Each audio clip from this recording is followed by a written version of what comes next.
Bab 1161. Keesokan paginya, hujan gerimis akhirnya berhenti. Matahari terbit menyinari istana kekaisaran Qing dengan cahaya yang hangat dan menyenangkan. Dinding merah dan ubin hijau membentuk perpaduan yang indah. Pong! Miao Ying terbangun dari tidurnya oleh suara pintu dibanting. Ah! Aduh! Miao Ying membuka matanya dan menguap. Sinar matahari yang terpantul dari dinding menyinari wajahnya yang cantik dengan lembut. Oh! Dia menghela napas, baru menyadari sekarang bahwa fajar telah menyingsing. Sambil mengangkat kepalanya, dia akhirnya merasakan adanya aktivitas dari kendaraan komando. Meskipun dia bisa melihat siluet mereka, pintu kendaraan komando menghadap ke arah yang berlawanan. Karena itu, dia tidak dapat memastikan apa yang sedang terjadi. Namun, yang dapat ia lihat adalah Rolls-Royce yang melaju pelan.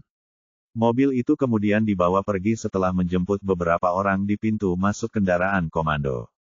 Hah! Karena takut ada yang terlewat, Miao Ying mengerutkan kening dan bersiap keluar dari mobil. Cui Lizu tetap tertidur lelap di pangkuannya. Xiao Cui, Lizu, hei! Miao Ying menepuk pelan wajah Lizu, mencoba membangunkannya. Ada apa? Cui Lizu membuka matanya, lalu berseru kaget, wah! Sudah fajar. Ayo, bangun. Miao Ying mendorong Cui Lizu ke samping dan bergegas keluar mobil, berjalan cepat menuju kendaraan komando. Pada saat yang sama, setelah suara pintu dibanting, langkah kaki cepat terdengar dari arah lain. Li Jing, Xiao Hang, dan tim operasi mereka semua berjalan cepat menuju kendaraan komando. Pada saat itu, Rolls-Royce itu menuju pintu masuk utama tempat wisata tersebut. Para penumpang tidak berhenti untuk berbicara dengan siapapun, dan tidak ada yang tahu siapa yang ada di dalam Rolls-Royce tersebut. Apa-apaan ini? Li Jing bahkan lebih terkejut daripada Miao Ying. Dia tidak menyangka para pemimpin itu begitu berhati-hati. Mereka begitu tertutup sehingga bahkan dia tidak diberitahu tentang kepergian mereka. Sial! Xiao Hang mengerutkan kening, bergumam, mereka tidak membawa Zhao Yu bersama mereka, kan? Apakah ini serius? Hahaha. Di tengah kekhawatiran yang dirasakan semua orang, tiba-tiba terdengar tawa dari belakang kendaraan komando. Namun, tawa itu sama sekali tidak terdengar seperti tawa gila Zhao Yu. Tawa ini dalam dan hangat, bahkan mungkin menawan. Saat berikutnya, semua orang melihat seorang pria parubaya yang tampan berjalan keluar dari belakang kendaraan komando sambil merangkul Zhao Yu. Meskipun Zhao Yu juga menyeringai, terlihat jelas dari senyum kakunya bahwa dia kelelahan. Akeong novel bin et Akeong. Ayah! Miao Ying langsung mengenalinya. Pria yang melingkarkan lengannya di bahu Zhao Yu tidak lain adalah ayahnya, Miao Kun. Miao? Li Jing berhenti sejenak untuk menyapanya, seolah-olah dia baru menyadari sesuatu. Bos! Melihat Zhao Yu yang untungnya selamat, Cui Lizu melompat dengan gembira dan meraih lengannya. Bagaimana? Apakah kamu baik-baik saja? Mengapa butuh waktu lama? Hahaha. Miao Kun tiba-tiba tertawa kecil. Kau pasti bercanda, Nona. Apa yang mungkin terjadi pada pemimpin timmu? Dia telah mendapatkan banyak jasa kali ini. Kalau boleh, kita seharusnya memujinya. Ayah? Miao Ying mengerutkan kening. Apa yang ayah lakukan di sini? Bukankah ayah seharusnya berada di luar negeri? Bagaimana ayah bisa sampai di sini secepat ini? Hahaha. Miao Kun tertawa terbahak-bahak, menepuk bahu Zhao Yu. Kali ini, menantu perempuanku, tidak, menantu laki-lakiku memperlakukanku dengan baik. Bagaimana mungkin aku tidak datang untuk menunjukkan muka? Ying. Sambil mengacungkan jempol kepada Miao Ying, dia melanjutkan. Kamu memiliki pandangan jauh ke depan yang hebat. Bagaimana kamu bisa berhasil menangkap seseorang dengan keberanian dan keterampilan seperti ini? Tahukah kamu, meskipun mereka terjaga sepanjang malam, Miao Kun tidak menunjukkan tanda-tanda kelelahan. Dia berbicara dengan antusias, berkata, Zhao Yu melakukan pekerjaan yang hebat kali ini, baik dalam hal kepentingan, signifikansi, atau pengaruh. Biar ku beritahu, dia hampir mengejarku. Dan dia akan segera melampauiku. Anak ini punya masa depan cerah di depannya. Hahaha. Petoy. Xiao Hang meludah lagi, meski kali ini dia belum minum air sama sekali. Li Jing menyeka keringat dingin di dahinya, bergumam dalam hati, mereka berdua memang bermuka tebal. Tidak heran mereka akan menjadi keluarga. Saya tersanjung, ayah mertuaku tersayang. Zhao Yu berpura-pura sopan. Saya jauh dari kata lebih baik darimu. Bagaimana kalau begini, bagaimana kalau kita makan hotpot ayam? Gulu. Saat mendengar kata hotpot ayam, senyum Miao Kun membeku. Sambil menelan ludah, dia berkata, menantu laki-lakiku, kamu tidak tahu, tidak ada hotpot ayam di Fengping. Hehe. Miao Ying dan Cui Lizu tertawa terbahak-bahak. Tidak mengerti lelucon itu, Li Jing dan Xiao Hang tetap serius dengan wajah datar. Xiao Cui, Zhao Yu terkekeh, sebelum berkata dengan serius kepada Cui Lizu, makan siang akan menjadi traktiranmu. Cui Lizu bingung. Kenapa? Karena, Zhao Yu menyeringai lebar, kami berhasil menyelamatkan rumahmu. Para petinggi telah memutuskan untuk tidak melanjutkan masalah rumahmu karena kontribusimu terhadap kasus harta karun tersembunyi. Wah, mendengar berita ini, Cui Lizu sangat gembira hingga ia melompat ke udara. Dalam kegembiraannya, ia bahkan memeluk Zhao Yu dan mencium pipinya. Suasananya menjadi agak canggung. Miao Ying tidak mempermasalahkannya, tetapi Miao Kun menatap tajam ke arah putrinya, seolah bertanya, sayang, bukankah tidak pantas jika wanita lain mencium tunanganmu tepat di bawah hidungmu? Zhao Yu segera menjawab. Sambil menunjuk ke arah Miao Kun, dia berkata pada Cui Lizu, jangan berterima kasih padaku, berterima kasihlah pada Paman Miao saja. Jika dia tidak membantumu menghadapi para petinggi, tidak mungkin kau bisa mendapatkan kembali rumahmu. Wah, Cui Lizu juga menyadari bahwa perilakunya agak tidak pantas. Jadi, ketika Zhao Yu mengatakan itu padanya, dia langsung mengerti apa yang perlu dilakukan. Dia melompat di depan Miao Kun, memegang wajahnya dengan tangannya, mencium pipinya, lalu berkata dengan manis, terima kasih, Paman Miao. Puas. Miao Kun mengangguk dan berkata, lebih seperti itu, lebih seperti itu. Mengatakan bahwa Xiao Hang bingung dengan apa yang baru saja disaksikannya adalah pernyataan yang meremehkan. Dia merasa sangat tidak nyaman dengan situasi canggung di depannya sehingga dia hampir meringis. Li Jing, di sisi lain, tetap tenang dan kalem. Setelah Cui Lizu pergi ke Miao Kun, dia bertanya dengan sungguh-sungguh, Miao. Kapten Miao, mengenai Zhao Yu dan harta karun itu, apa instruksi dari atasan? Mengapa mereka pergi begitu cepat? Masalah ini sangat penting. Kita harus menanganinya dengan hati-hati. Mendengar apa yang baru saja dikatakan Li Jing, Miao Kun dan Zhao Yu saling berpandangan dan tertawa terbahak-bahak.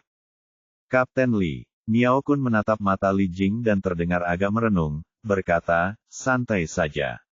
Hari sudah fajar, dan kita jarang berkumpul. Bagaimana kalau kita pergi sarapan? Aku akan membelikannya. Tetapi, Li Jing menunjuk ke kabin dengan ruang tersembunyi, menyiratkan bahwa mereka tidak boleh pergi saat semuanya baru saja dimulai. Jangan khawatir, Miao Kun memahami kekhawatirannya. Kami telah mendiskusikan situasi ini sepanjang malam.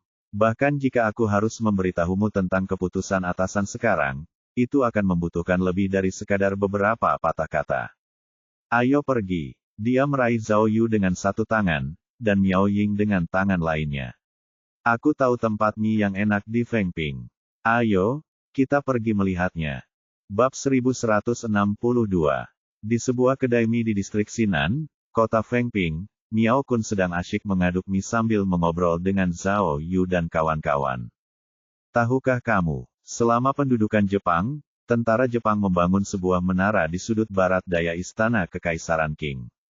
Itu adalah peringatan bagi Kekaisaran Jepang. Kata Miao Kun dengan sungguh-sungguh. Bangunan itu tidak pada tempatnya dengan arsitektur lainnya, yang sangat memengaruhi keindahan istana Kekaisaran Qing. Yang disebut tugu peringatan ini memperingati invasi mereka ke Tiongkok dan menandakan ambisi mereka untuk menelan kita bulat-bulat. Meskipun pemerintah kita segera membongkar menara ini setelah Jepang menyerah, kita tidak boleh lupa bagaimana kita dipermalukan. Kita harus bekerja keras dan tidak membiarkan siapapun memanfaatkan kita lagi. Tuan, Li Jing jelas tidak berminat mendengarkan ucapan Miao Kun, bertanya dengan cemas. Xiao Hang sudah memeriksa keadaan sekitar dan mendirikan pos di luar kabin. Bisakah kita bicara sekarang? Miao Kun meletakkan sumpitnya, dan berkata dengan sungguh-sungguh kepada orang-orang yang hadir, Kapten Li, Zhao Yu, dan Xiao Xiao, sekarang kita semua ada di sini bersama-sama.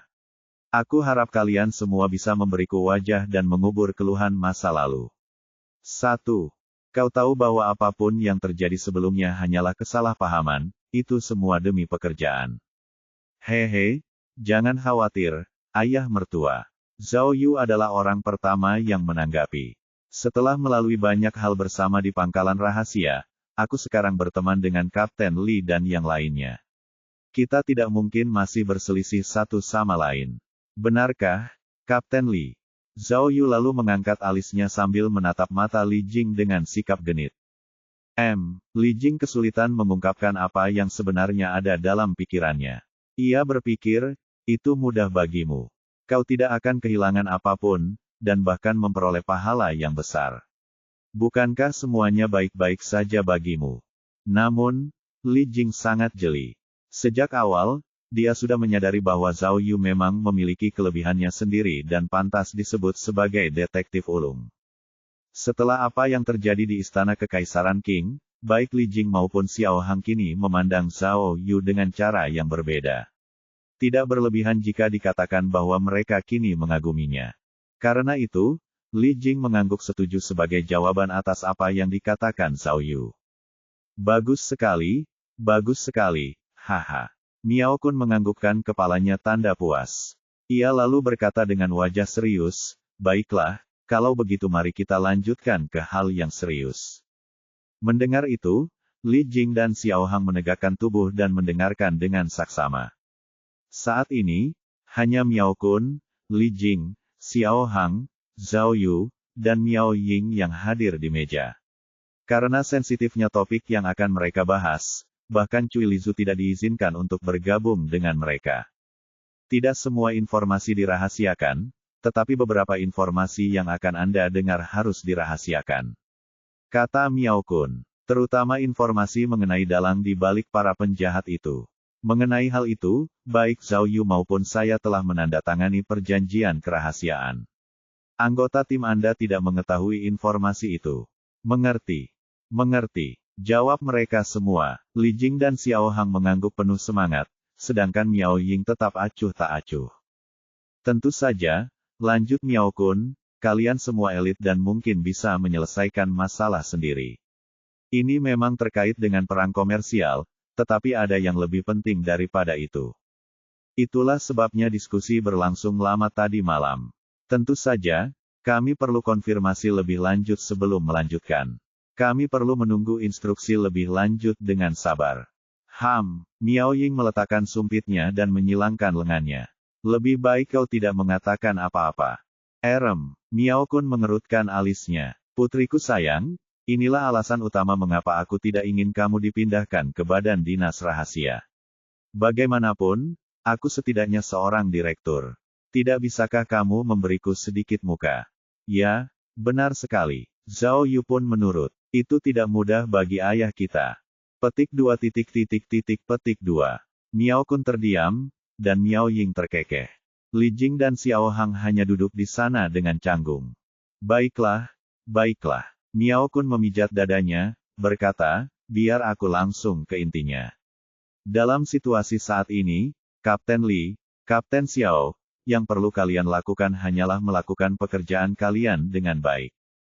Pertama, suruh para ahli memeriksa markas rahasia di Yishan dan barang-barang yang ditemukan di ruang rahasia di Istana Kekaisaran. Semuanya, termasuk botol dan kaleng, harus diperiksa dengan cermat dan teliti. Pimpinan tinggi menyampaikan bahwa mereka akan berkoordinasi dengan para ahli dari departemen terkait dan akan mendatangkan para ahli terbaik di bidangnya untuk ikut berpartisipasi. Terutama benda-benda di ruang rahasia, karena benda-benda itu sangat dibutuhkan. Kami yakin benda-benda itu bernilai lebih dari puluhan miliar. Ya, Li Jing mengangguk. Kedua, menginterogasi para penjahat, lanjut Miao Kun, tidak banyak yang perlu dikatakan tentang ini karena kalian semua sudah profesional. Tetaplah pada prosedur standar. Namun, karena sifat kasus ini, pastikan semuanya dilakukan sesuai dengan standar tertinggi. Itu harus dilakukan dengan aman. Dimengerti. Li Jing mengangguk cepat lagi. Ketiga, kamu mungkin ingat agen-agen yang ditempatkan di Fengping dan seluruh provinsi Shaoyun. Kamu tidak perlu khawatir tentang mereka lagi. Kata Miao Kun. Apa? Li Jing sangat terkejut dan buru-buru menjelaskan, Tuan, pasti masih ada sisa-sisa seraf. Kita tidak bisa memastikan apakah mereka masih punya bom atau tidak. Jika kita tidak segera menghancurkan semuanya, mungkin akan ada konsekuensi yang tidak diinginkan di masa mendatang. Jangan khawatir, kata Miao Kun dengan percaya diri. Mereka telah kehilangan kemuliaan. Selain itu, kita masih membutuhkan mereka untuk menyampaikan pesan. Kenapa begitu? Li Jing bingung. Lebih baik murah hati daripada kejam. Kata Miao Kun. Lagi pula, tidak semua hal harus dilakukan oleh Badan Dinas Rahasia. Kau mengerti? Li Jing tampaknya mengerti apa yang disiratkan Miao Kun. Dia memperhatikan perintah yang diberikan oleh Miao Kun. Dan keempat, lanjut Miao Kun. Bekerja samalah dengan media bila perlu. Para petinggi akan mengadakan konferensi pers ketika waktunya tepat. Ketika itu terjadi, kami akan menerbitkan berita tentang ruang rahasia di Istana Kekaisaran. Kalian hanya perlu membuat pengaturan yang diperlukan. Hah, Li Jing dan Xiao Hang sama-sama terkejut, jelas mengalami kesulitan mencerna apa yang baru saja mereka dengar. Tuan, ini sepertinya, Li Jing hendak membantah namun menahan diri untuk tidak melakukannya. Ini adalah ide yang dicetuskan oleh menantu laki-lakiku, haha. Miao Kun menepuk bahu Zhao Yu sambil terkekeh. Ide yang gila, kalian seharusnya melihat wajah mereka setelah Zhao Yu selesai berbicara. Para petinggi mendengarkan dengan mulut ternganga. Petik 2. Petik 2. Semua orang saling berpandangan, tak bisa berkata apa-apa. Jangan memujiku, aku hanya mengatakan fakta. Zhao Yu memberi isyarat. Sebenarnya, ini mirip dengan apa yang terjadi di dunia geng. Ketika orang datang ke wilayah kita untuk membuat kekacauan, pantat mereka akan dipukul. Dengan logika yang sama, kami malah mencoba menghancurkan mereka. Sayang sekali, orang di balik ini terlalu licik dan tangguh. Mereka menyewa pihak ketiga sehingga mereka bisa meninggalkan mereka saat terjadi kesalahan.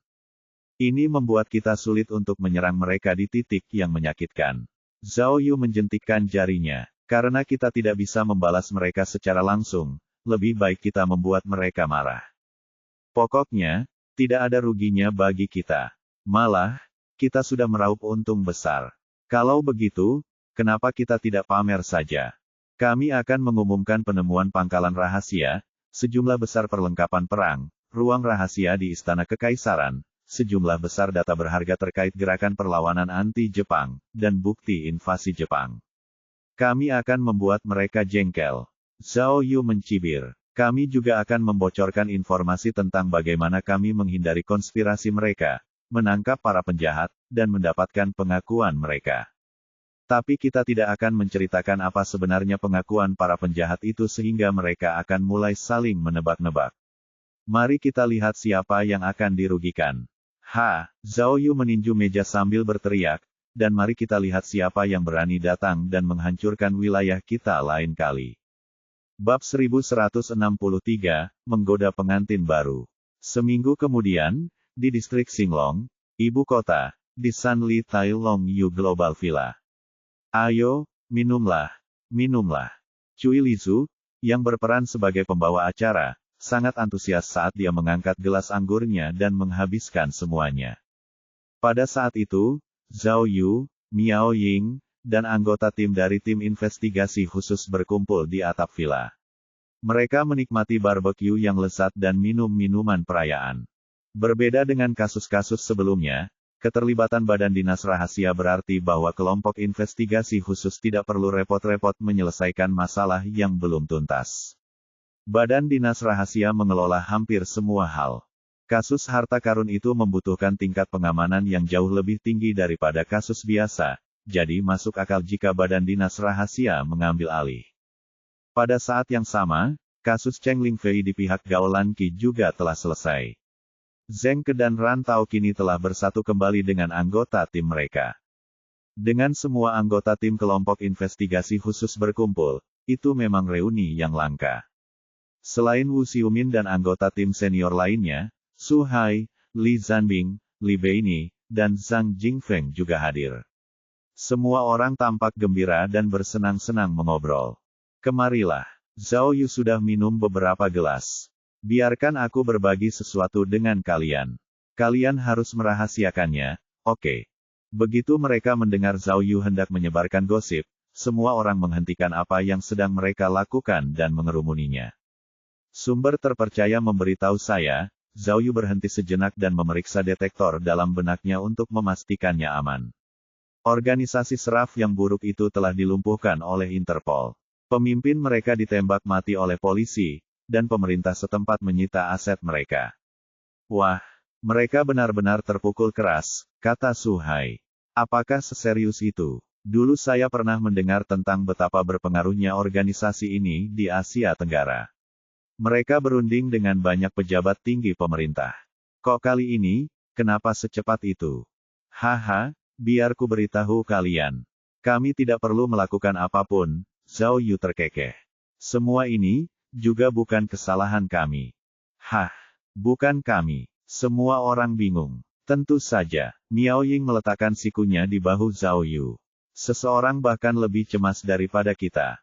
Mereka tidak sabar untuk membereskan semuanya. Yang harus kita lakukan hanyalah menonton dari pinggir lapangan saat drama terjadi. Itu luar biasa. Cui Lizu mengangguk tanda setuju.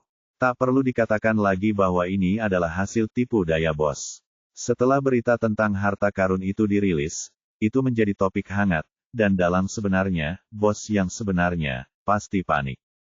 Mereka pergi mencari Wall dan pulang dengan rambut yang sudah dicukur. Canda Wu Xiumin. Kalau dipikir-pikir, kita seharusnya berterima kasih kepada mereka. Kalau mereka tidak mengambil inisiatif untuk memprovokasi kita tidak akan menemukan begitu banyak harta karun yang berharga. Ketua tim benar, kata Li Beini. Meskipun barang yang ditemukan bukan emas atau permata berharga, barang-barang itu jauh lebih berharga. Benar sekali, kata Miao Ying. Menurut analisis awal, data yang dikumpulkan memang sangat berharga. Teori mereka sangat maju sehingga beberapa di antaranya tetap unggul bahkan di zaman sekarang. Ada juga beberapa teknologi yang terkait dengan pertanian, yang akan memberi kita kerangka kerja untuk desain baru. Desain-desain ini, setelah direalisasikan, tidak diragukan lagi akan meningkatkan produksi nasional dengan pesat. Kak Miao, kudengar mereka juga menemukan banyak virus buatan manusia, kan? Tanya Zheng Ke. Benarkah itu juga? Benar sekali. Saat itu, tentara Jepang menemukan kekuatan perang mikrobiologi. Memang ada banyak senjata kimia dan biologi yang kuat di dalamnya, jawab Miao Ying. Senjata-senjata ini tidak hanya membuktikan fakta tak terbantahkan tentang invasi Jepang, tetapi juga sangat berguna untuk penelitian kami. Saya mendengar dari seorang profesor di Akademi Medis Ibu Kota bahwa, meskipun virus biologis yang diteliti oleh Jepang ditujukan untuk perang, jika digunakan dalam ilmu kedokteran, virus tersebut akan sangat bermanfaat bagi umat manusia. Ah, itu pedang bermata dua, desah Zhang Jingfeng. Ia lalu mengangkat gelasnya, berkata, baiklah, mari kita minum untuk kemanusiaan dan perdamaian dunia. Wah, saran yang bagus. Semua orang tertawa dan bersulang. Sebenarnya, ada hal lain yang kita peroleh dari ini.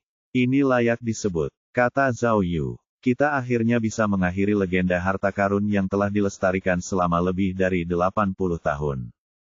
Hai, Liu Zanbing mendesah. Setelah mencari selama lebih dari 80 tahun, ternyata harta karun emas itu tidak ada. Jika kita tahu ini akan terjadi, tidak perlu membuang begitu banyak tenaga dan sumber daya. Ya, saya tidak senang dengan Jepang yang menggunakan emas untuk perang. Lebih dari 100 ton emas. Seru Cui Lisu. Mereka membeli pesawat dan meriam dengan emas untuk menyerang Tiongkok. Kepala Badan Rahasia menyebutkan hal itu tadi malam. Zhao Yu berkata dengan sungguh-sungguh. Mereka mengatakan bahwa, meskipun tidak ada emas atau harta, kita harus mengingat bagaimana kita dipermalukan dan bekerja keras untuk melampaui Jepang. Benar sekali. Cui Lizu mengangkat tangannya dan menyerukan tindakan. Mari bersulang untuk kerja keras dan kemajuan. Akeong novel bin et akeong. Semua orang bersemangat saat mereka minum dan bergembira. Mereka juga terus mengobrol dengan bersemangat. Kata Li Zanbing kepada Zhao Yu. Ketua tim, pertempuran sengit kita di Istana Kekaisaran Qing, beberapa penjahat pasti sudah melarikan diri. Saya pikir sangat mungkin mereka sudah mendapatkan informasi dan data Anda, jadi, bukankah kita harus lebih berhati-hati ke depannya? Ya, Cui Lizu menambahkan. Jika bukan karena usaha bos, kasusnya bisa jadi sangat berbeda. Jadi, mengapa kamu tidak pergi selama beberapa hari dan bersenang-senang dengan Sis Miao? Zhao Yu tersenyum dan menepuk hidungnya. Menyenangkan. Kalian tidak tahu hari apa ini. Sudah menyiapkan angpau. Miao Ying tersipu saat mendengar angpau. Oh. Beberapa orang yang berkumpul menyadari apa yang dikatakan Zhao Yu. Biar ku beritahu dulu. Zhao Yu menepuk dadanya, berkata, aku tidak ingin kehilangan muka, jadi pastikan kau menyiapkan hadiah uang tunai minimal $2.000. Bahkan jika itu hanya pesta pertunangan. Kalau tidak, jangan salahkan detektif Zhao yang hebat karena kehilangannya. Tidak masalah. Sebanyak yang kau suka, asalkan semua orang senang. Cui Lizu melompat kegirangan. Hebat sekali, bos dan Kak Miao. Hubungan kalian akhirnya membuahkan hasil. Kawan, bukankah itu alasan untuk merayakan? Ya, semua orang bersorak dan mengetukkan gelas mereka. Tetapi, ada sesuatu yang tidak begitu ku mengerti.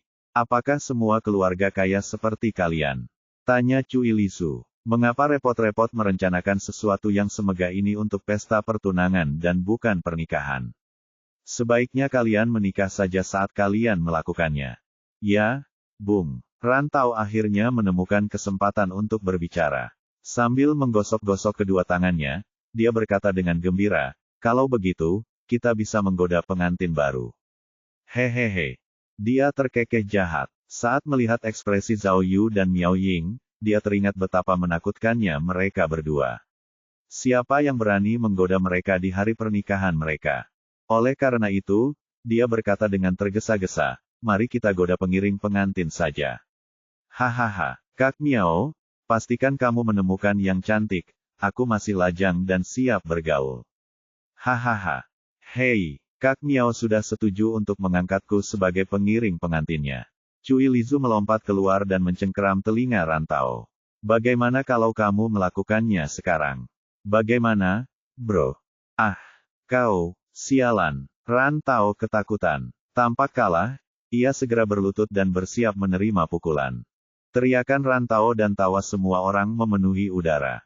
Bab 1164. Zhao Yu dan Miao Ying sedang menikmati jalan-jalan pagi di jalan setapak yang dipenuhi pepohonan di Villa Long Yu. Sinar matahari menembus dedaunan, membentuk bercak-bercak kecil yang cantik. Merindukan seseorang itu menyiksa, namun aku tidak bisa melupakanmu, nyanyi Miao Ying, dengan alunan dan lirik balada terkenal. Setelah banyak memikirkannya, aku memutuskan untuk menanggung rasa sakit ini. Saat Miao Ying berhenti bersenandung, Zhao Yu mengangguk dengan penuh semangat, berkata, lumayan. Kali ini kamu tidak salah nyanyi. Jauh lebih bagus daripada rekaman suara yang kamu berikan padaku terakhir kali. Itu sudah jelas. Miao Ying terkekeh. Bagaimana perasaanku saat membuat rekaman itu untukmu? Aku merasa patah hati. Tentu saja suaraku terdengar buruk. Ya, Zhao Yu menggenggam tangan Miao Ying erat-erat. Kalau begitu, mari kita masukkan lagu ini ke dalam daftar putar untuk pesta pertunangan kita. Aku akan mempertimbangkannya, haha. Miao Ying mengerucutkan bibirnya dan dengan gembira mengayunkan lengan mereka saat mereka terus berjalan. Kejadian yang langka, kata Zhao Yu sambil menghirup udara pagi yang segar. Sudah lama sekali kita tidak menikmati kedamaian dan ketenangan. Benar, Miao Ying setuju. Kau sudah melaju dengan kecepatan yang sangat tinggi sejak tahun lalu. Sudah lama sekali sejak kita bisa bersantai seperti ini. Jika mengingat kembali kasus-kasus yang mencengangkan itu, rasanya sungguh luar biasa. Zhao Yu tersenyum. Apakah kita benar-benar berhasil memecahkan semua misteri dan kasus-kasus yang belum terpecahkan itu? Tidak, bukan kami, Miao Ying tersenyum manis. Itu kamu, penyapu kasus lama kami, Master Detektif Zhao. Kasus-kasus ini tidak akan bisa berjalan tanpamu. Haha. Tidak, tidak. Kau juga punya bagian dalam medali militer. Zhao Yu berkata dengan sungguh-sungguh. Aku orang yang adil dan benar yang memberikan penghargaan sebagaimana mestinya. Puff. Miao Ying tak kuasa menahan tawanya. Kau menawan meski kau berkulit tebal. Miao paling mengenalku di seluruh dunia. Kata Zhao Yu. Dia menyeka sudut mulutnya dengan tangannya. Haha. Miao Ying berpegangan tangan dengan Zhao Yu, dan mereka berdua melanjutkan jalan-jalan. Mereka berdua menikmati tempat itu. Tidak ada orang lain di sekitar, dan yang dapat mereka dengar hanyalah kicauan burung yang merdu. Pemandangan yang indah. Oh ya, Miao Ying teringat sesuatu. Zhao Yu, apakah ayahku bermaksud memindahkanmu ke badan dinas rahasia? Ketika kami berada di Fengping, jelas bahwa dia punya niat. Kau benar, tapi, Zhao Yu tersenyum. Kau tahu aku tidak melakukan sesuatu dengan setengah hati. Di buku catatan kuning, aku tahu, masih ada satu kasus lagi. Jawab Miao Ying. Tapi apa rencanamu setelah memecahkan kasus ini? Maukah kau menerima perekrutan ayahku?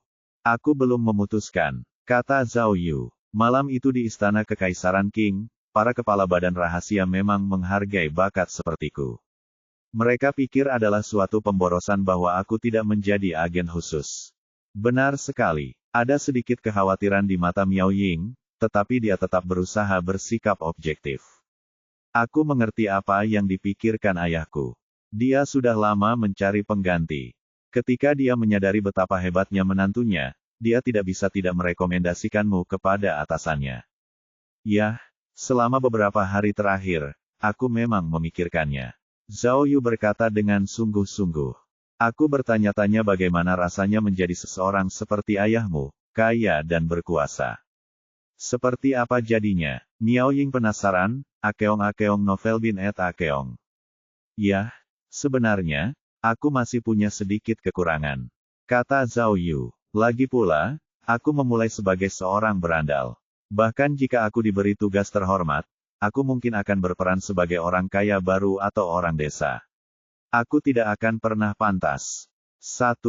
Oh, kau tahu keterbatasanmu, ya. Miao Ying terkejut. Tentu saja, Zhao Yu menyeringai. Seseorang hanya bisa menjadi liar ketika dia menyadari kekuatan dan kelemahannya. Kalau tidak, dia hanya akan menjadi idiot. Itu masuk akal, jawab Miao Ying. Sepertinya penjahat ini punya lebih dari sekadar kecerdasan jalanan. Jadi, sudahkah kau memutuskan apa yang akan kau lakukan? Aku sudah menjelaskannya pada ayahmu, kata Zhao Yu. Aku masih harus menempuh jalan panjang sebelum mencapai levelnya. Biarkan aku menjadi detektif ulung untuk saat ini. Mungkin, Zhao Yu menatap ke kejauhan. Akan ada hari ketika aku akhirnya menganggap diriku layak, baik dalam hal kemampuan maupun sikap. Tidak akan terlambat untuk mencoba saat itu.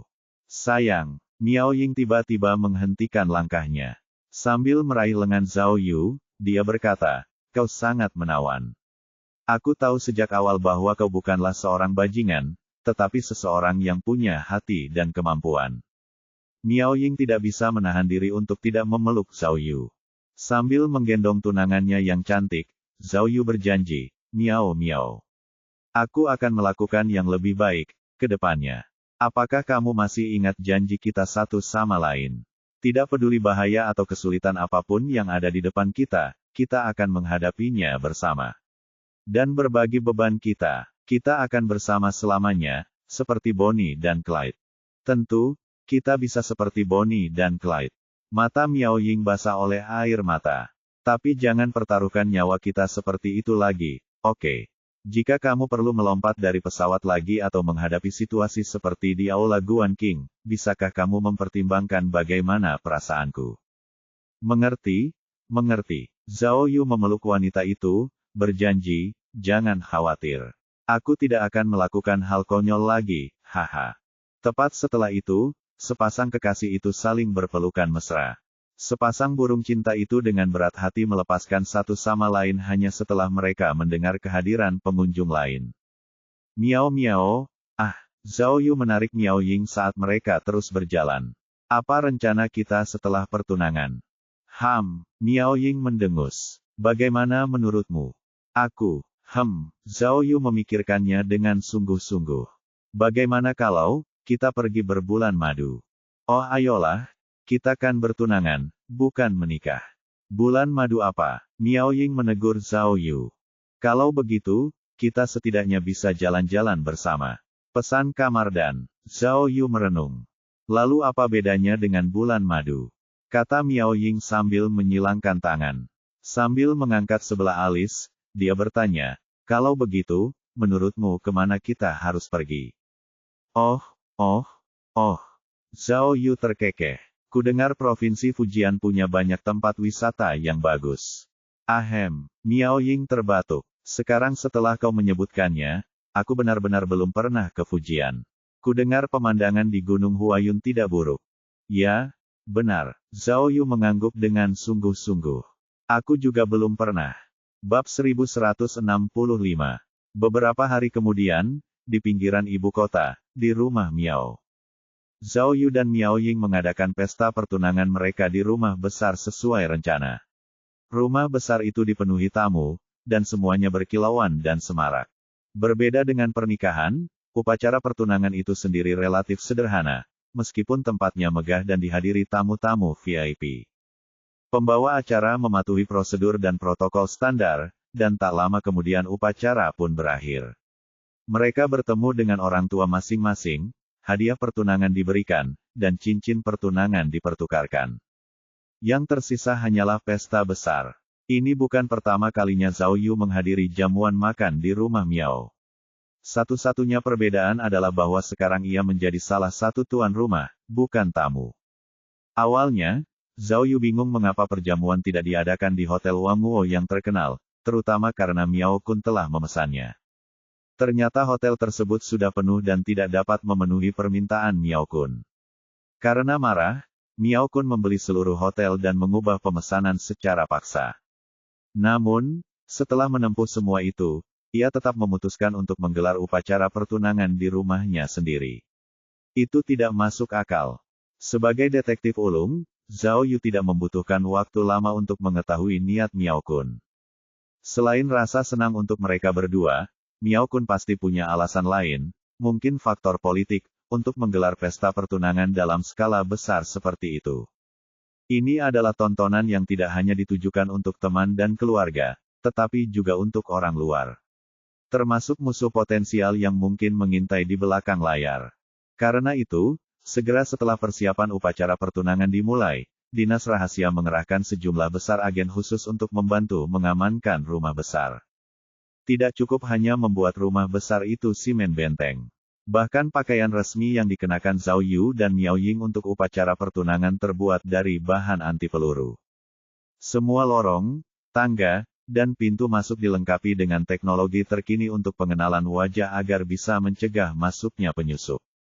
Para pelayan, petugas kebersihan, dan bahkan beberapa tamu adalah agen yang menyamar. Hal ini dilakukan untuk memastikan keamanan yang maksimal. Zhao Yu akhirnya mengerti mengapa mereka memilih mengadakan upacara di rumah besar dan bukan di hotel. Hotel tidak akan simen itu. Selain itu, setelah apa yang terjadi dengan kasus harta karun itu, izin keamanan tingkat tinggi kini dibutuhkan.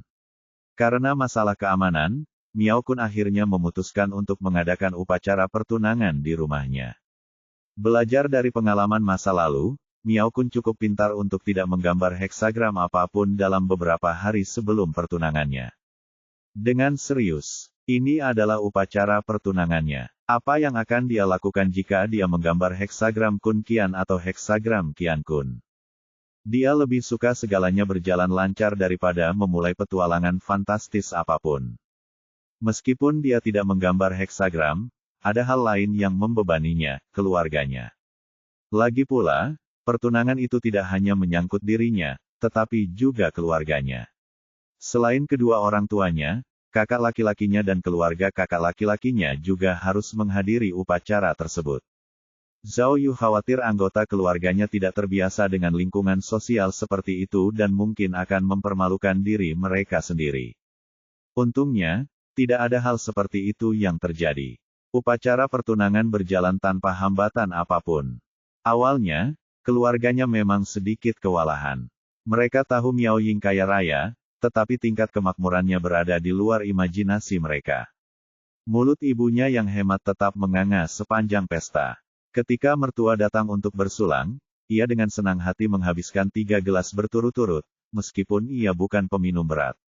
Seluruh wajahnya memerah karena alkohol. Ibu Miao Ying sangat perhatian. Selain kewajibannya untuk bersosialisasi dengan tamu-tamu lain, ia tidak hanya menemani mereka dan mengajak mereka berkeliling rumah besar, tetapi juga memberi mereka hadiah-hadiah kecil yang indah.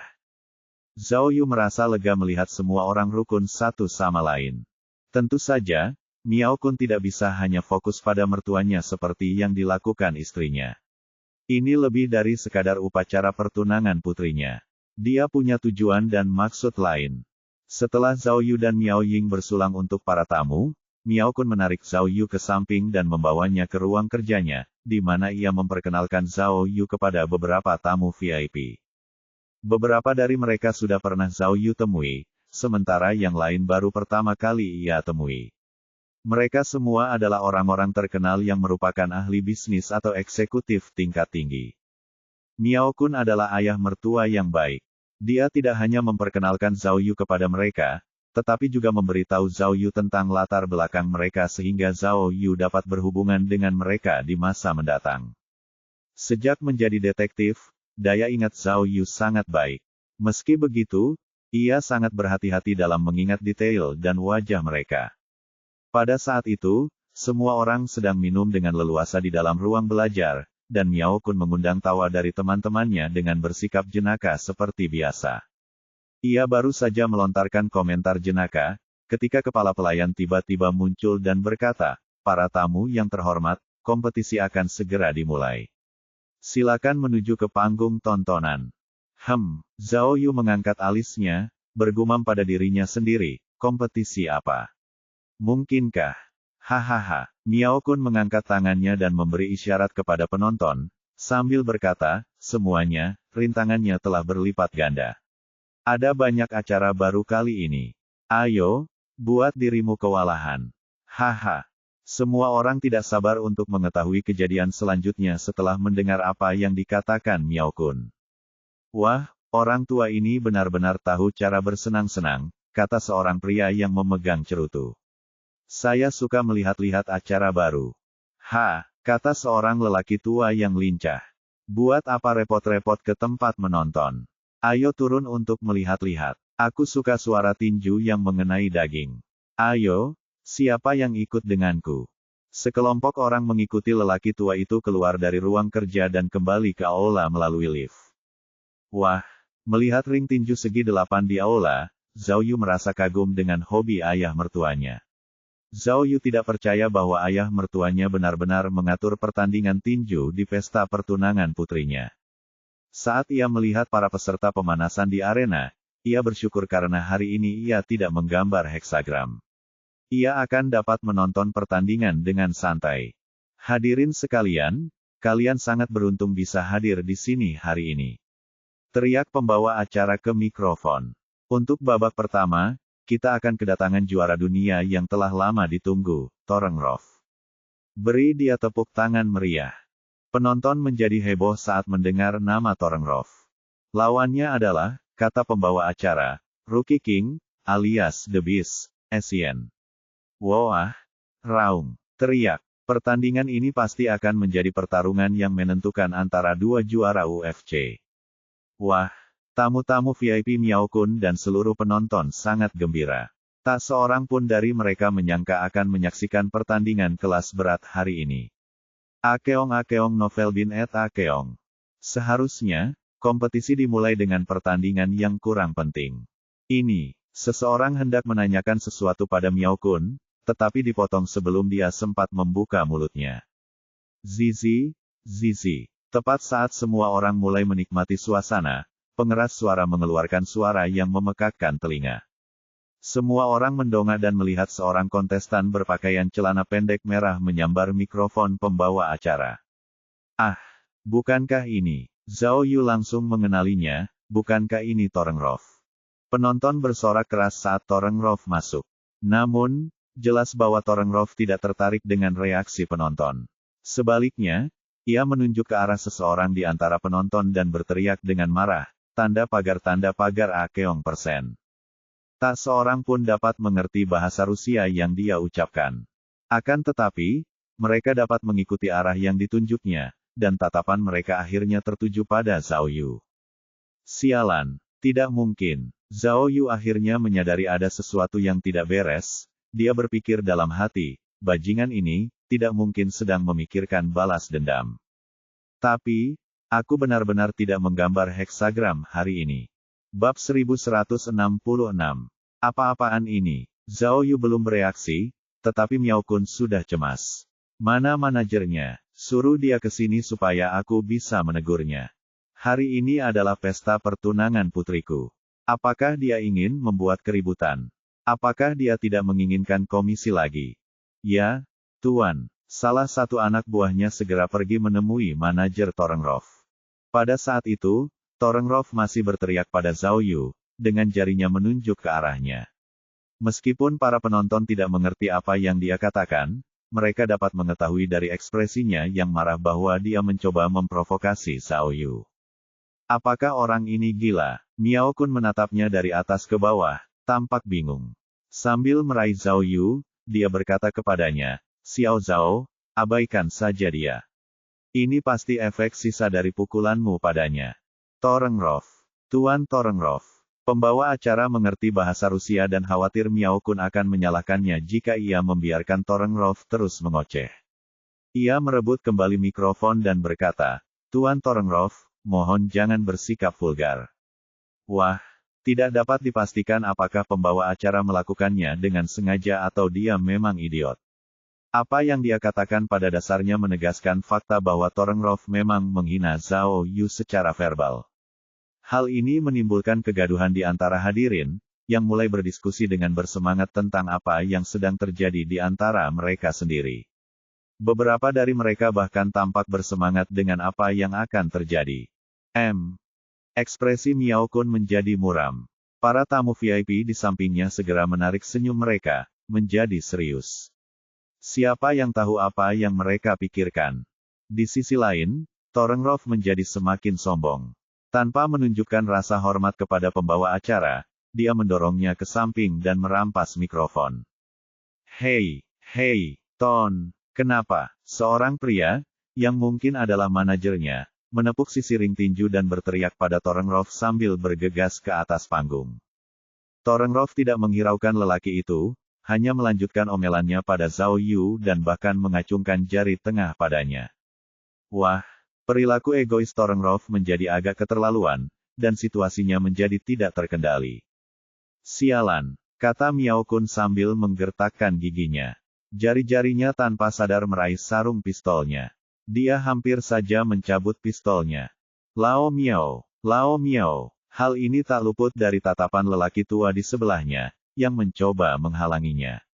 Jangan gegabah. Kau tidak boleh gegabah. Ada sesuatu yang terjadi. Jangan jatuh ke dalam perangkap mereka. Wahaha, tawa maniak tiba-tiba terdengar. Zhao Yu akhirnya menjawab. Dia menekan tangan Miao Kun, sambil berkata, Ayah mertua. Dia benar. Jangan marah karena hal sepele seperti ini. Hahaha. Berbalik ke arah Torrengroff, Zhao Yu lalu mengulurkan kedua jari tengahnya ke arahnya. Wah, kerumunan itu kembali bergemuruh. Aksi Zhao Yu yang mengacungkan jari tengahnya telah menambah antusiasme kerumunan. Torrengroff melotot ke arah Zhao Yu dan mengepalkan tinjunya. Dia kemudian memberi isyarat kepada Zhao Yu, seolah berkata, naiklah jika kau berani. Persetan denganmu. Zhao Yu balas melotot ke arahnya, lalu tanpa ragu melepaskan tuksedonya. Miao Kun buru-buru menghentikan Zhao Yu agar tidak naik. Jangan gegabah, Xiao Zhao. Bagaimana kau bisa menahanku tadi? Jelas ada yang mencurigakan, jangan tertipu oleh tipuannya. Benar sekali, kata seseorang di belakang. Itulah juara dunia. Tidak tahu bagaimana Anda menang terakhir kali, tetapi jika Anda menang sekarang, maka... Suara orang itu melemah, tidak ingin mengatakan sesuatu yang lebih buruk. Ya, lelaki tua itu menasihati dengan bijaksana. Hari ini adalah hari besar Zhao Yu dan Miao Ying, bagaimana mungkin kita membiarkan orang seperti dia merusak suasana? Dengarkan aku, abaikan saja dia. Perlakukan dia seperti anjing gila yang menggonggong. Lao Miao, jangan bayar dia nanti. Tuan, kepala pelayan itu mengusulkan dengan agak ragu, bagaimana kalau kita keluarkan si buruk rupa, Essien? Biarkan mereka memulai pertandingan lebih awal. Miao Kun tampak khawatir saat dia melirik arlojinya. Hahaha, pada saat itu, Torengrov kembali memegang kendali mikrofon dan mulai tertawa terbahak-bahak. Terlihat dari seringai di wajahnya bahwa ia sedang mengejek Zhao Yu. Sialan, Zhao Yu cemberut. Aku mengalahkanmu. Kau kalah dariku, dan kau berani membuat keributan besar di sini. Tunggu dan lihat bagaimana aku akan menghadapimu. Setelah berkata demikian, Zhao Yu menyingsingkan lengan bajunya dan bersiap masuk ke dalam kandang. Para penonton menyaksikan dengan napas tertahan dan memulai tepuk tangan lagi. Zhao Yu, kau tidak bisa. Kau tidak terlatih dalam seni bela diri yang sama. Kau tidak bisa mengalahkannya. Miao Kun mencoba menghentikannya sekali lagi. Ayah mertua, Zhao Yu juga cemas. Sambil memegang lengan Miao Kun, dia berkata dengan berani, pria sejati bisa dipukul sampai mati, tetapi tidak sampai takut mati. Jika aku membiarkan orang asing menakut-nakutiku, bagaimana aku akan menghadapi orang lain di masa depan? Dan bagaimana itu akan berdampak padamu? Itu, Miao Kun langsung terdiam. Aku akan melawan. Zhao Yu membanggakan diri. Bahkan jika itu adalah konspirasi, aku akan menerimanya. Kita harus bertarung hari ini sampai pemenangnya ditentukan. Jika tidak, seseorang mungkin akan mengatakan bahwa aku memiliki keuntungan yang tidak adil terakhir kali. Tapi ini, meskipun Zhao Yu berhasil meyakinkan Miao Kun, jelas bahwa Miao Kun masih khawatir. Jangan khawatir, ayah mertua. Zhao Yu berkata dengan yakin. Aku tidak akan membiarkan siapapun mempermalukan keluarga kita seperti ini. Zhao Yu melepas bajunya, memperlihatkan tubuhnya yang kencang dan berotot, dan mulai berjalan menuju ring tinju. Begitu Zhao Yu naik ke panggung, Torengrov menyerahkan kendali mikrofon kepada pembawa acara.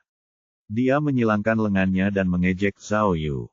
Terkagum-kagum dengan keberanian Zhao Yu, penonton bersorak keras. Namun, mereka tidak benar-benar mendukungnya. Mereka hanya ingin melihat bagaimana pertandingan ini, antara dua orang yang tidak setara, akan berakhir. Meskipun Zhao Yu menang tipis terakhir kali, semua orang tahu apa yang sebenarnya terjadi. Oleh karena itu, tidak ada yang benar-benar berharap Zhao Yu menang. Mereka memperkirakan rasa malu akan menimpa keluarga Miao. Pembawa acara sedikit terkejut dengan perubahan peristiwa tersebut dan terdiam beberapa saat sebelum melanjutkan tugasnya.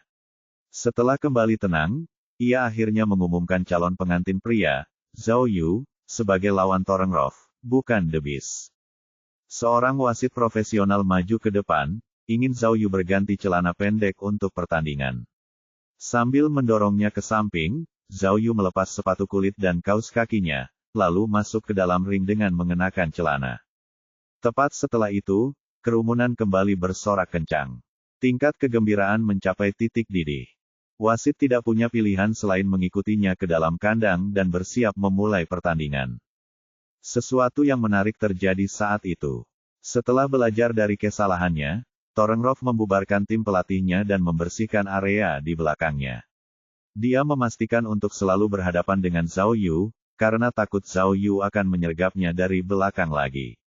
Namun sesuatu yang mengejutkan terjadi pada saat itu. Akeong novel bin et Akeong.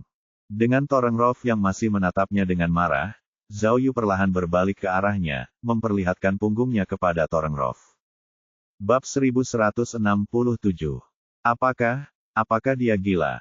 Kata seseorang dari hadirin. Para penonton terkesiap kaget dan mulai berdiskusi dengan bersemangat di antara mereka sendiri saat mereka menyaksikan Zhao Yu memperlihatkan punggungnya kepada Torengrov. Ya ampun, bukankah ini jurus yang biasa digunakan Thorngrove? Mengapa sekarang malah digunakan untuk melawannya? Gila, kawan. Pihak lain adalah juara dunia. Apakah ini bentuk perang psikologis? Thorngrove nampaknya terganggu oleh bisikan-bisikan di kerumunan. Dia tidak bisa tidak mengaitkan perilaku Zhao Yu saat ini dengan kerugian yang dideritanya sebelumnya.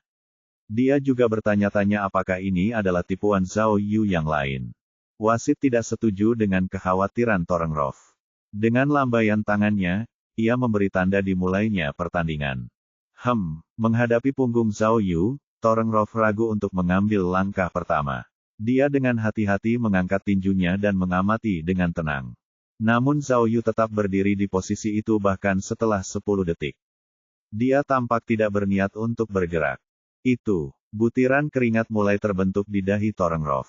Dia sengaja membuat banyak suara saat bergerak, dalam upaya untuk mengejutkan Zhao Yu. Namun, Zhao Yu tidak menunjukkan tanda-tanda bergerak. Dia hanya tetap pada posisi semula. Thorngrove mulai kehilangan kesabarannya. Memikirkan bagaimana ia dipermalukan sebelumnya, ia tidak ingin melakukan apapun selain memukul otak Zhao Yu. Tepat saat dia hendak menyerang, Zhao Yu tiba-tiba bergerak, menepuk pantatnya sendiri dan berpose konyol. Aduh, akeong novel bin et akeong. Thorngrove sangat marah, dia tidak dapat menahannya lagi dan langsung menyerang bagian belakang kepala Zhao Yu. Bagaimanapun juga, Thorngrove adalah juara dunia. Pukulannya sangat kuat. Penonton dapat merasakan auranya yang luar biasa bahkan di luar ring. Namun, tepat saat Thorngrove hendak menyerang, Zhao Yu melompat ke udara dan melancarkan jurus yang diajarkan Miao Ying kepadanya, tendangan helikopter. Seolah-olah Zhao Yu memiliki mata di belakang kepalanya dan telah mengantisipasi tindakan Thorngrove. Suara mendesing. Tendangan helikopter itu secepat kilat, mendarat tepat di wajah Thorngrove. Thorngrove langsung jatuh ke tanah seperti seekor gajah, menghasilkan bunyi dentuman keras saat tubuhnya yang besar menyentuh tanah. Arg! Thorngrove meraung seperti binatang buas dan mencoba mengangkat dirinya dengan tinjunya. Dia berhasil bangun sebagian, tetapi beberapa detik kemudian, matanya berkaca-kaca dan dia kehilangan kesadaran. Pada saat itu, kerumunan itu langsung terdiam. Suasana di aula begitu sunyi sehingga orang bahkan bisa mendengar suara jarum jatuh. Garansi WD besar-besar. Keheningan ini berlangsung sekitar 6 hingga 7 detik. Ketika penonton menyadari bahwa Thorngrove tidak akan bangun, mereka pun bersorak keras. Wow, tentu saja, banyak penonton yang juga memegangi rambut mereka karena tidak percaya. Mereka telah mengantisipasi berbagai hasil, tetapi ini di luar dugaan mereka. Wasit pun tercengang. Butuh beberapa saat baginya untuk mengingat bahwa ia seharusnya memeriksa Thorngrove. Setelah memastikan bahwa Thorngrove memang pingsan, ia lalu menggelengkan kepalanya ke podium wasit. Wah, kerumunan menjadi semakin riuh. Zhao Yu mencibir. Sambil menatap dingin ke arah Thorngrove, dia berkata, kau tidak belajar dari pengalaman masa lalu. Terakhir kali aku memberimu muka, tetapi kau tidak tahu terima kasih. Jangan salahkan aku karena bersikap kejam. Zhao Yu lalu membenturkan kedua tangannya dengan suara ledakan keras, sebelum tertawa terbahak-bahak. Wahaha, tawanya menyebar ke seluruh aula, dan mereka yang berdiri di dekat ring tidak dapat menahan diri untuk tidak menggigil. Para tamu VIP yang berdiri di samping Miao Kun menatap Zhao Yu dengan linglung. Tidak ada yang menyangka Zhao Yu akan mengalahkan juara dunia, dan dengan gerakan yang begitu bersih. Wasit menarik Zhao Yu ke tengah ring, mengangkat lengannya, dan mengumumkannya sebagai pemenang. Wah, aula akhirnya dipenuhi dengan tepuk tangan meriah dan sorak-sorai yang riuh. 20 menit kemudian, di ruang ganti. Zhao Yu yang bertelanjang dada memegang bajunya di satu tangan dan segelas anggur merah di tangan lainnya, yang diminumnya dengan santai. Pada saat itu, pintu ruang ganti terbuka dengan bunyi klik yang keras. Miao Kun melangkah masuk sambil memegang ponsel di tangannya. Ya, transfer dana kepadanya dari rekening pribadimu. Kenapa aku harus mengajarimu apa yang harus dilakukan? Kata Miao Kun. Saat berbicara di telepon, Miao Kun mengamati ruang ganti dengan cepat sebelum akhirnya duduk di depan Zhao Yu. Baiklah, baik, Aku tidak perlu melanjutkan ini lebih jauh karena menantuku telah memenangkan pertandingan, kata Miao Kun. Kirim seseorang untuk memeriksa Nona dan Nyonya. Jangan beritahu mereka apapun dulu. Aku akan menjelaskannya kepada mereka secara pribadi saat aku kembali. Berbunyi, Zhao Yu menuangkan segelas anggur merah untuk Miao Kun setelah panggilan telepon berakhir. Ayah mertua, ada apa? Apakah ada masalah? Tanyanya. Hai, desah Miao Kun. Mengambil gelas anggur dari Zhao Yu, dia berkata dengan sungguh-sungguh, Zhao Yu. Ada banyak hal yang perlu kamu perbaiki. Ya, Zhao Yu tampak terkejut. Tidak apa-apa, Miao Kun meneguk anggur merah itu sebelum mengangkat satu jari, berkata, pertama, temponya bisa lebih baik.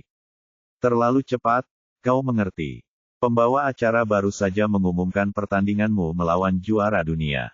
Butuh lebih banyak waktu untuk menghitung peluang, tetapi kau sudah berbalik ke arahnya.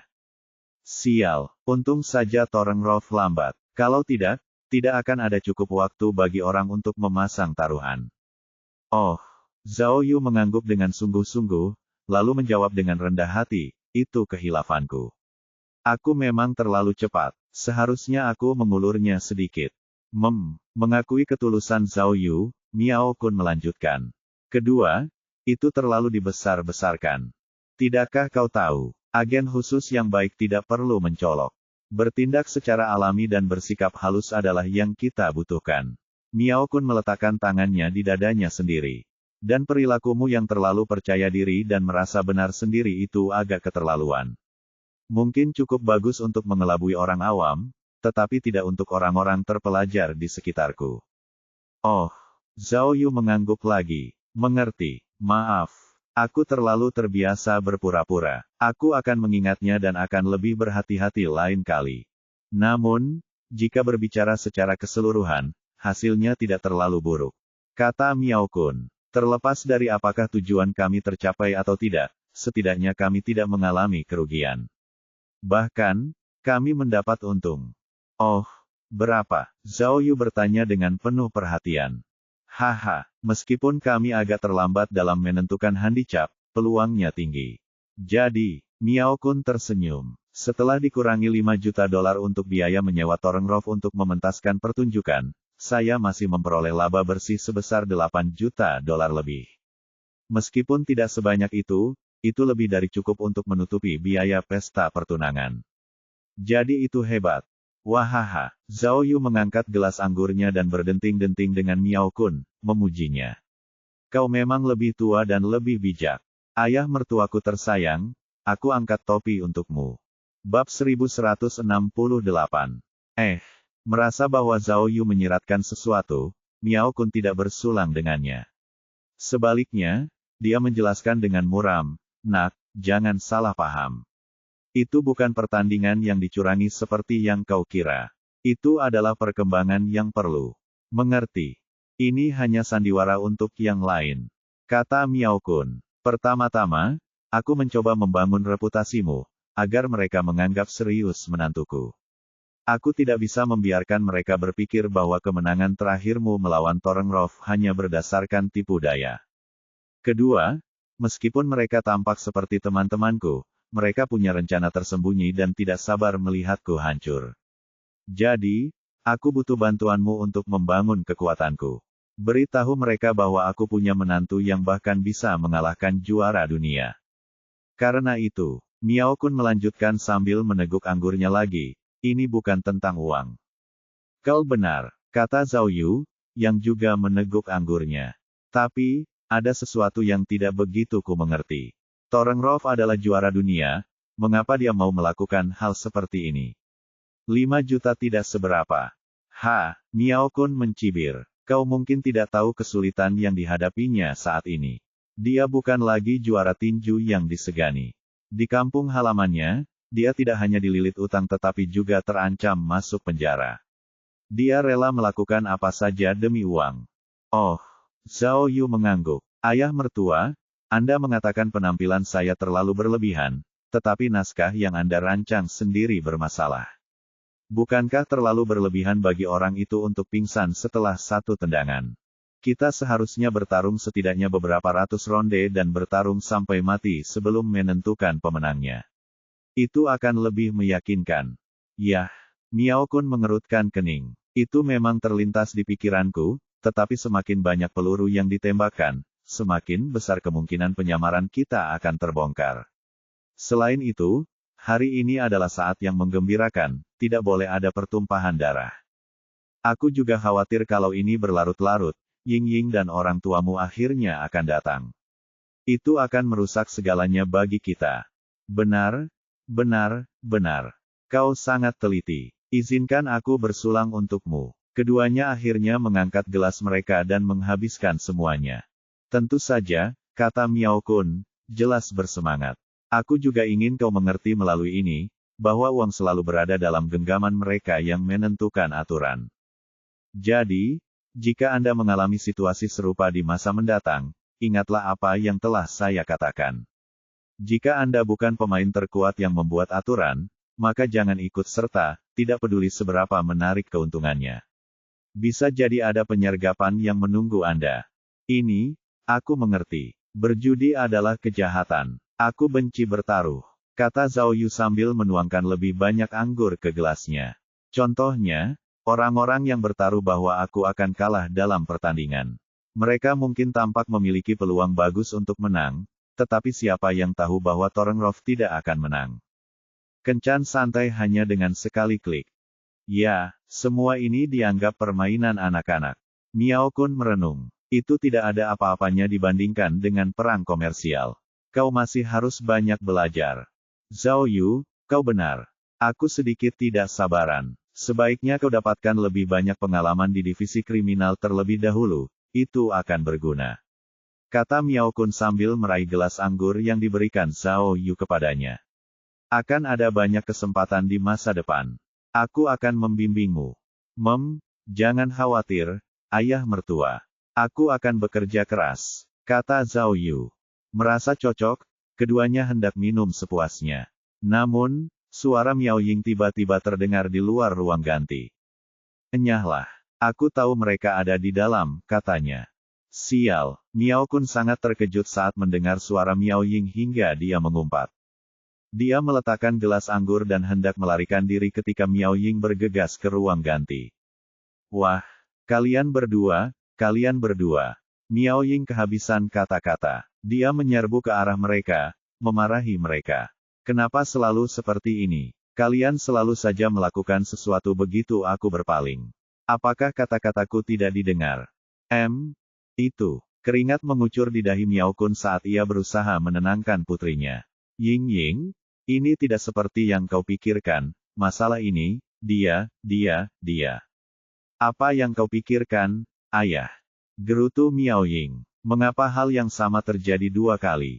Apakah kau tidak tahu apa acaranya hari ini? Mengapa kau membiarkan Zhao Yu naik ke atas ring? Bagaimana dia bisa memenangkan pertandingan? Beranikah kau mengatakan bahwa kau tidak terlibat di dalamnya? Akeong novel bin et Akeong. Aku, tidak, pelan-pelan saja. Miao Kun menggaruk pipinya dengan cemas. Dia mendorong Zhao Yu di depannya karena putus asa. Miao. Zhao Yu mencoba menjelaskan situasinya kepada Miao Ying.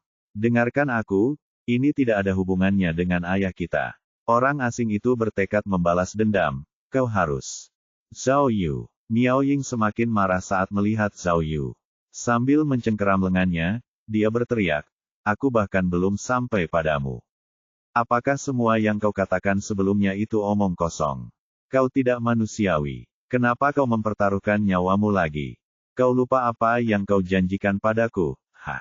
Air mata hampir menetes dari mata Miao Ying. Menyadari hal ini, Zhao Yu buru-buru menyingkirkan Miao Kun, sambil berkata dengan gerakan tangannya, lebih baik kau pergi dulu, aku akan menangani ini. Biarkan aku berbicara dengannya, pergi. Ya, Miao Kun menyelinap keluar dengan penuh semangat. Zhao Yu, kau akan menjadi penyebab kematianku, Miao Ying mulai menangis karena jengkel. 1 detik, 2 detik, 3 detik. Setelah Miao Ying menangis dan berteriak selama lebih dari 10 detik, Zhao Yu akhirnya menjentikkan jarinya dan berkata, baiklah, sayang. Berhentilah menangis. Ayahmu pasti sudah pergi jauh sekarang. Beristirahatlah. Oh, mendengar ini, Miao Ying segera berhenti berteriak, dan kembali histeris. Dia lalu mengambil sebotol anggur dari meja dan menuangkannya ke dalam gelas. Bagaimana? Zhao Yu berjalan ke arah Miao Ying, bertanya dengan penuh harap, apakah kamu bertaruh? Berapa banyak? Wah, Miao Ying menyesap anggurnya. Aku hampir tidak berhasil. Kau sudah berada di atas ring saat peluangnya dirilis. Terlalu berisiko.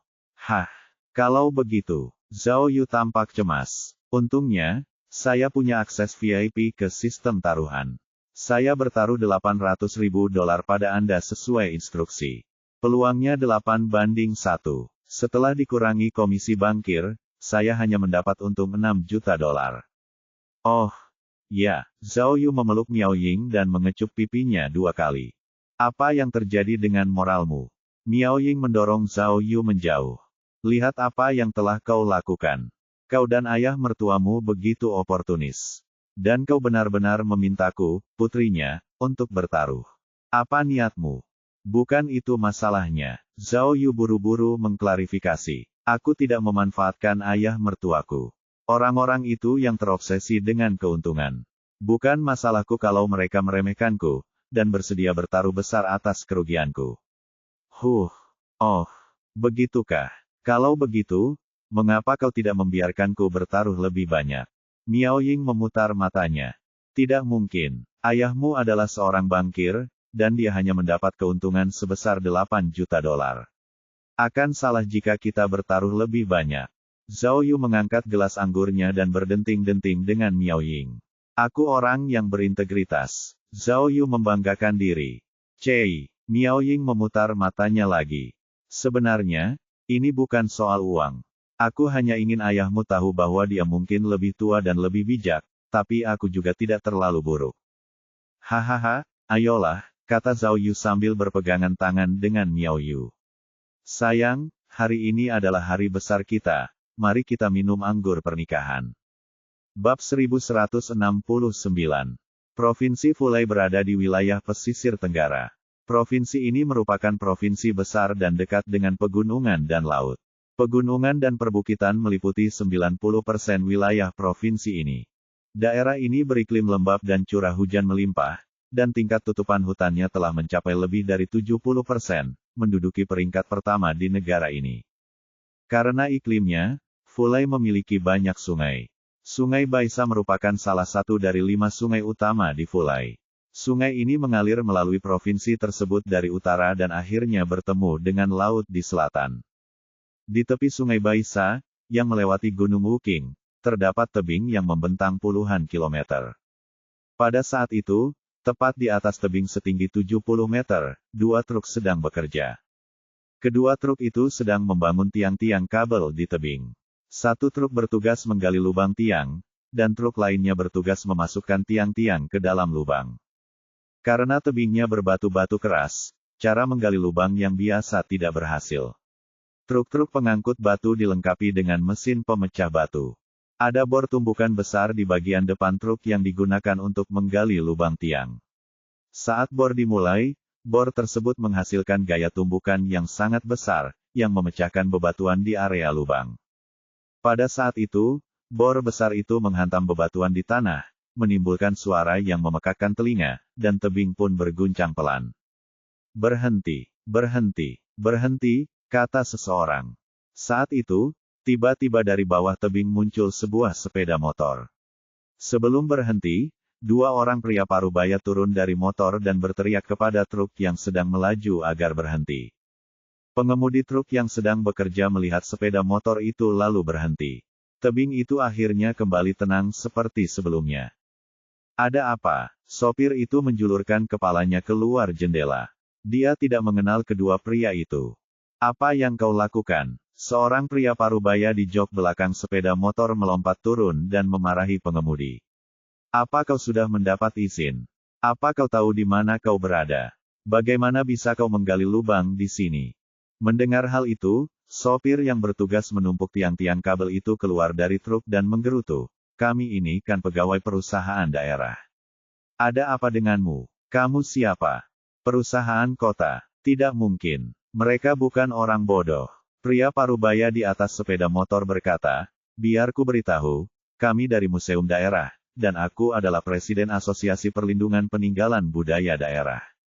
Lihat apa yang kau lakukan pada peninggalan alam kami. Hah? Kedua pengemudi itu bingung. Itu hanya tiang kabel. Ada apa denganmu? Presiden yang memproklamirkan diri itu menunjuk ke dasar tebing dan berteriak dengan marah. Tahukah kamu bahwa peti mati gantung 7 bintang berada di bawah tebing ini? Apakah kamu sudah gila? Pengendara sepeda motor itu menambahkan, peti mati gantung merupakan peninggalan budaya yang penting. Jika Anda menggali lubang di sini, itu akan merusak kestabilan peti mati tersebut. Ya, peti mati gantung itu berusia setidaknya 600 tahun. Jika Anda menghancurkannya hari ini, Anda tidak akan sanggup menanggung akibatnya, kata Presiden. Hah?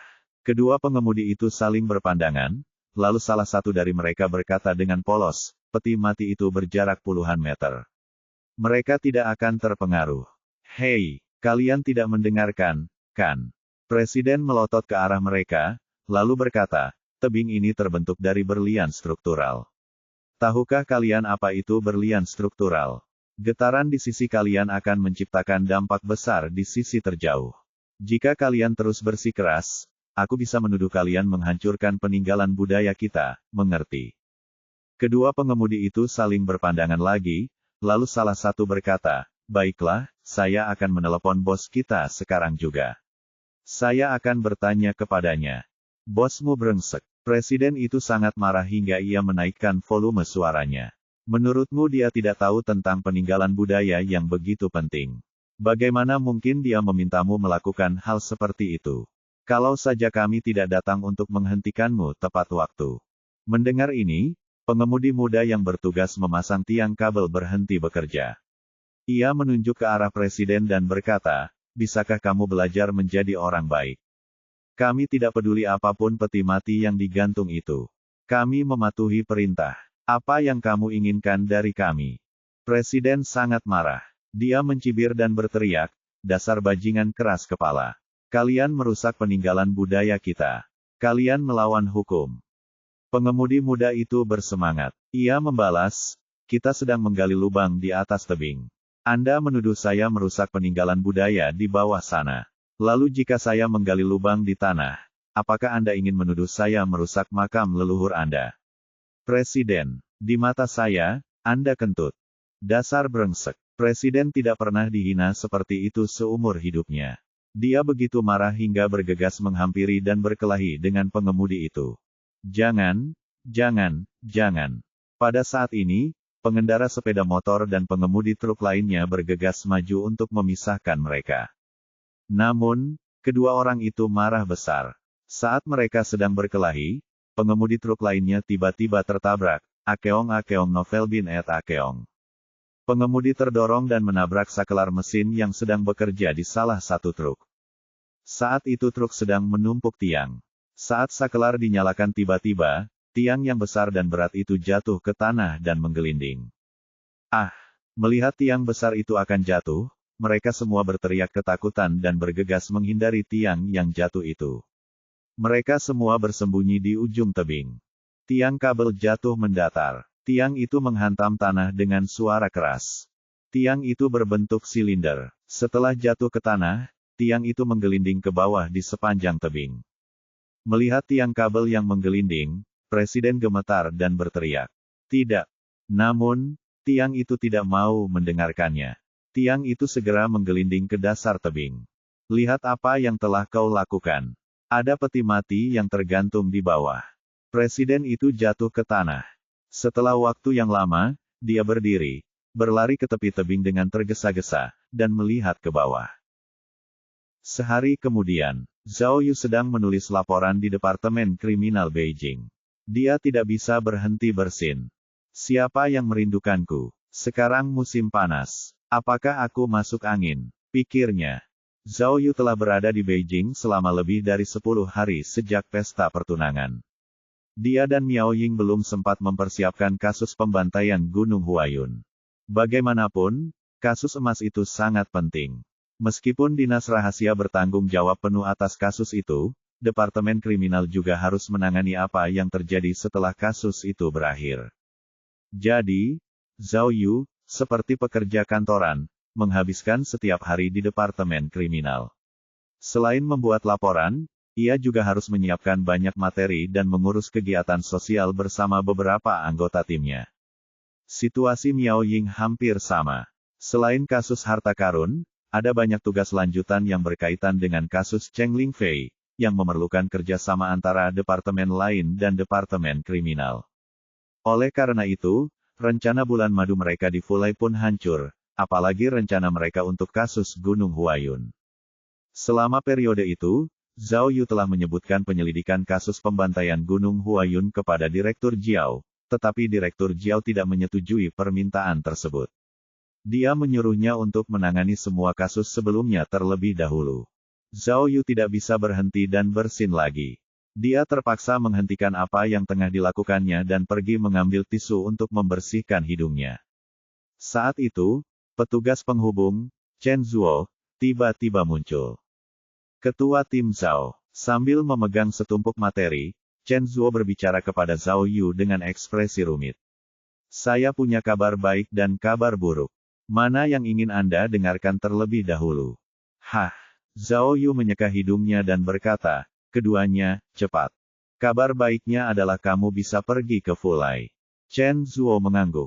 Oh, sudah disetujui. Zhao Yu menarik napas dan berkata dengan gembira, akhirnya, aku bisa meninggalkan kantor. Haha. Namun kabar buruknya adalah, Chen Zuo melanjutkan, kalian tidak akan pergi ke Gunung Huayun. Kalian akan pergi ke Gunung Wuking. Hah, apa maksudmu? Tanya Zhao Yu. Chen Zuo mengerutkan kening dan berkata dengan sungguh-sungguh, pernahkah kau mendengar tentang peti mati gantung? Peti mati gantung di Fulai. Pemimpin Zhao, sesuatu terjadi di sana. Bab 1170. Kelompok investigasi khusus memesan kamar bisnis kelas 1 di kereta berkecepatan tinggi. Semua anggota kelompok berada di kamar tersebut. Namun, anggota yang direkrut sementara untuk kasus harta karun itu tidak diikut-sertakan. Li Beini dan Zhang Jingfeng telah kembali ke kantor polisi Qinsan.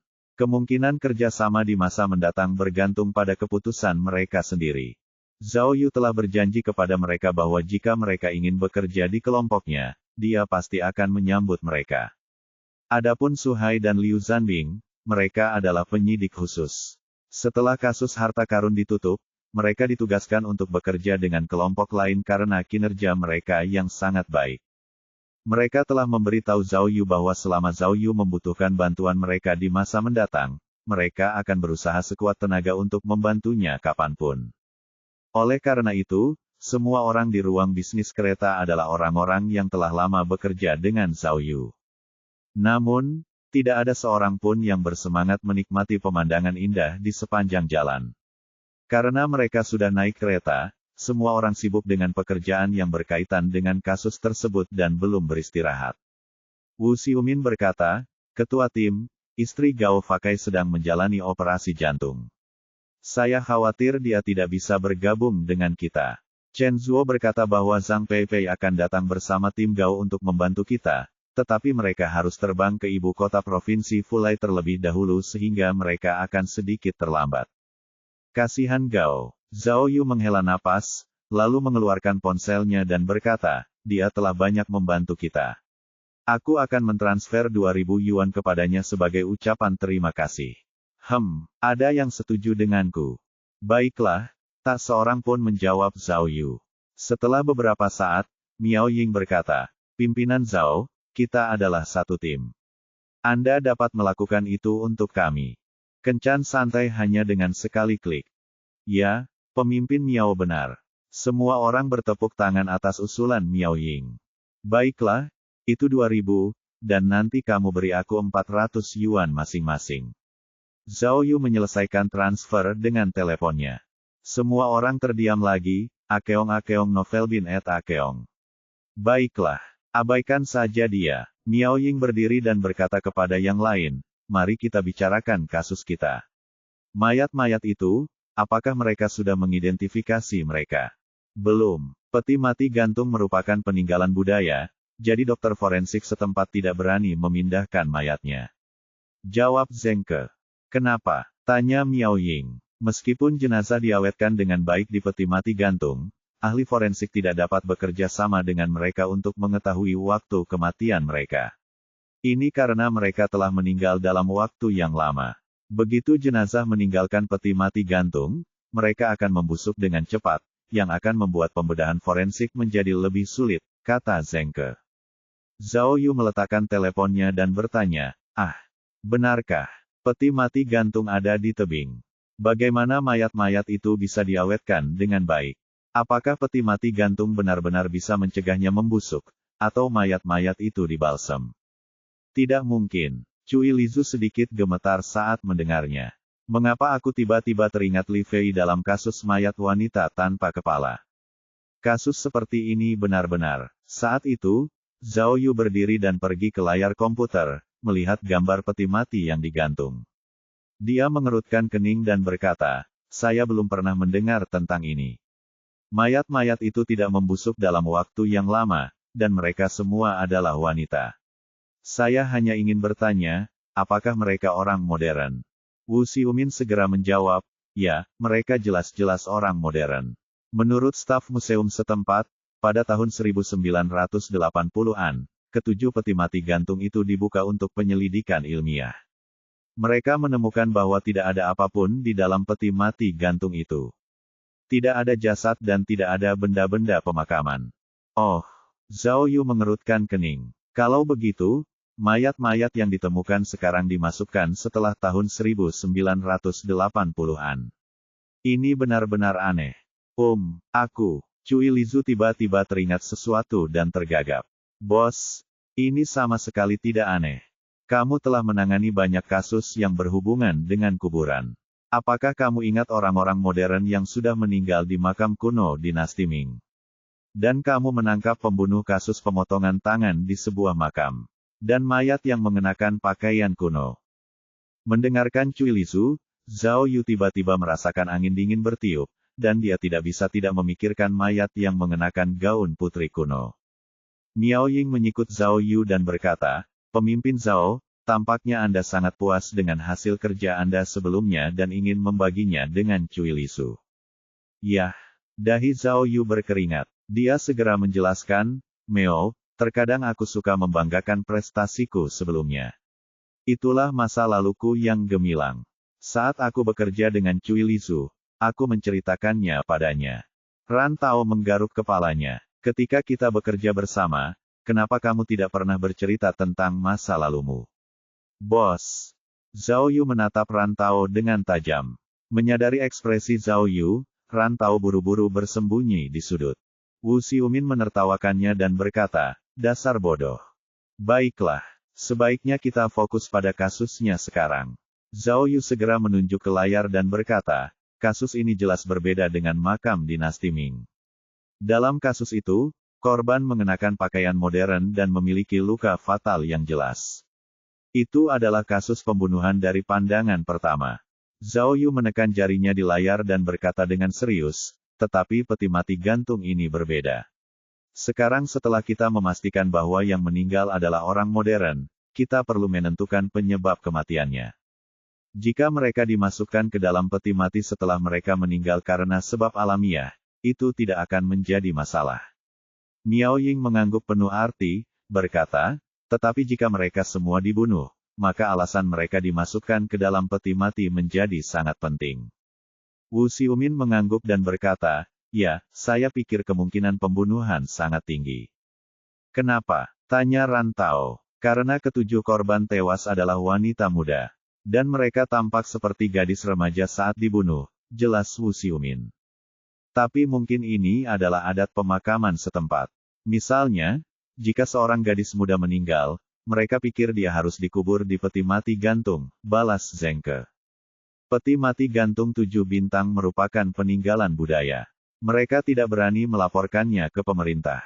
Jadi, mereka menguburkan jenazah di dalamnya secara diam-diam. Zheng Ke menunjuk foto itu dan berkata, lihat, semua orang yang meninggal ini mengenakan kain kafan. Mendengar analisis Zheng Ke, Beberapa orang mengangguk setuju. Namun, Cui Lizu mendesah dengan ekspresi serius. Tidak peduli bagaimana mereka meninggal, aku tetap menganggapnya aneh. Masing-masing dari 7 peti mati gantung itu berisi seorang gadis yang sudah meninggal. Aku merasa muak memikirkannya.